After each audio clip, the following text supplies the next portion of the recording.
Our next performer is a beautiful, fun-loving wife, married into a different culture. She talks about their cultural beliefs and how they both have assimilated each other's culture in harmony. Beautifully, she unfolds her love for the Bangladeshi culture. Please welcome Amy Zuaso-Gomes with a huge round of applause.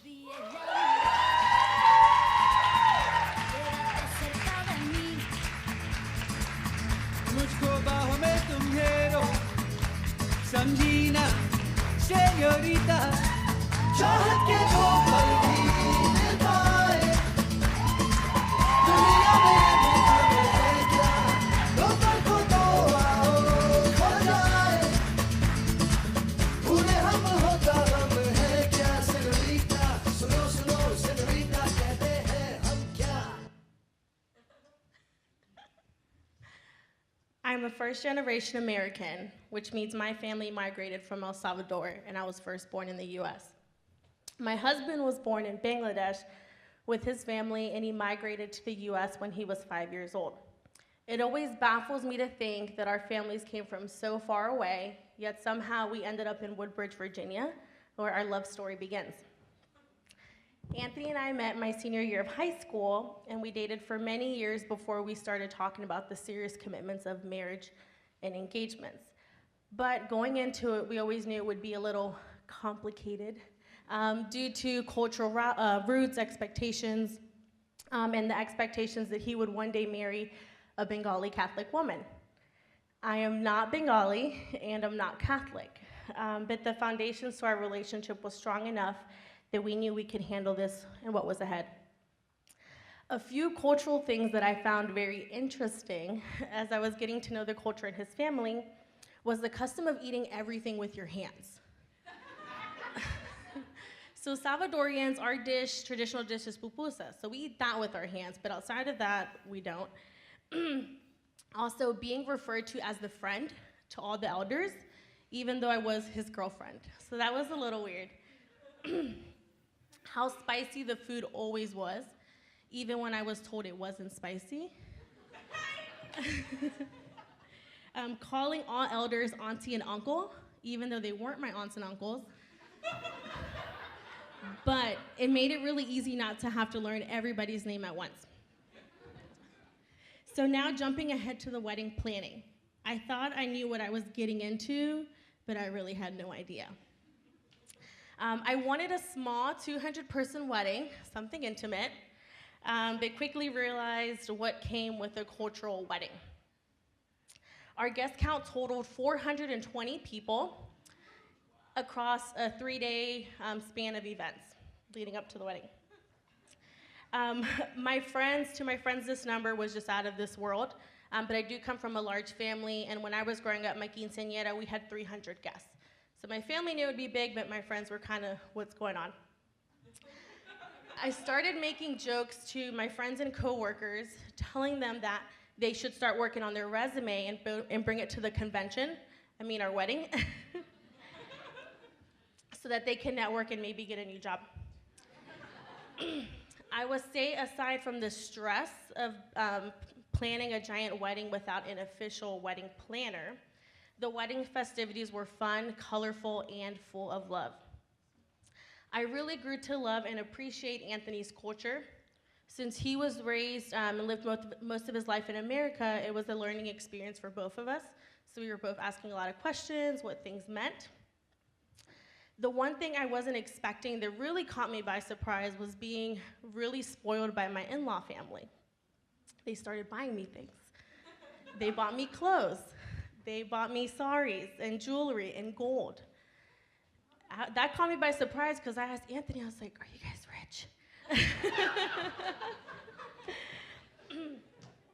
It was really fun dressing up and trying on different clothes that I wasn't used to wearing.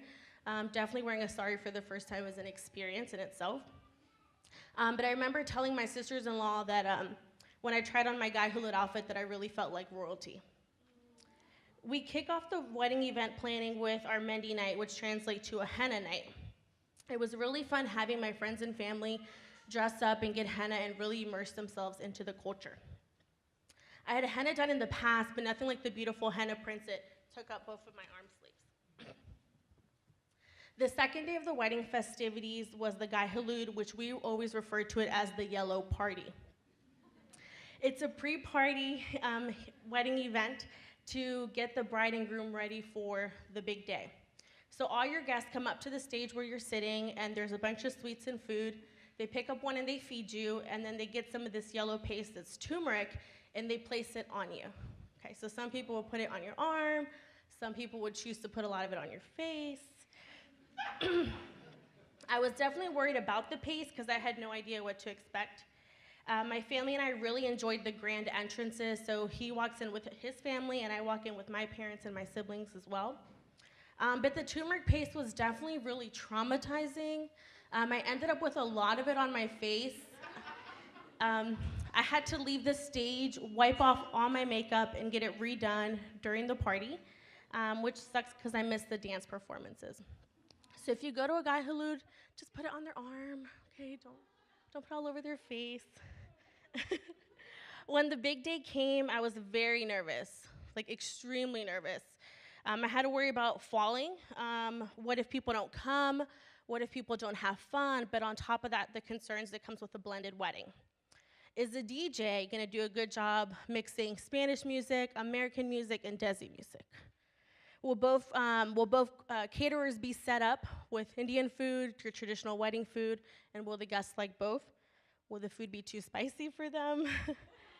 And for a lot of my family members and friends, it was their first time attending an event where people would be wearing saris, hijabs, or even dancing to different cultural music. But everything was perfect. Our guests loved the food. We couldn't get them off the dance floor. We did have to translate Bengali to English, Spanish to English for everybody on the stage, as our mothers talked. But at the end of the night, we did have to extend our venue time because our guests would not leave. Anthony and I cherished every moment of the 3-day event as we became Mr. and Mrs. Gomez. Marrying into a different culture means you'll forever be teaching and learning. So, wedding planning and forward. Sharing foods that may be different from your culture as well. So every time I'm at a family gathering, I have Anthony go to the food line with me so he can tell me what things are. But if you found the right person, and you're ready to take those next steps, you're definitely signing up for an adventure. While we both come from very different backgrounds and often have very different opinions on things, we definitely are always ready to move forward together. When you marry someone, you marry everything that makes them who they are, including their culture. So while marrying someone of a different culture can have its challenges, it may not be as easy as marrying someone within your culture. If you go into it with your eyes and heart wide open, you can face those challenges and come out stronger. Thank you.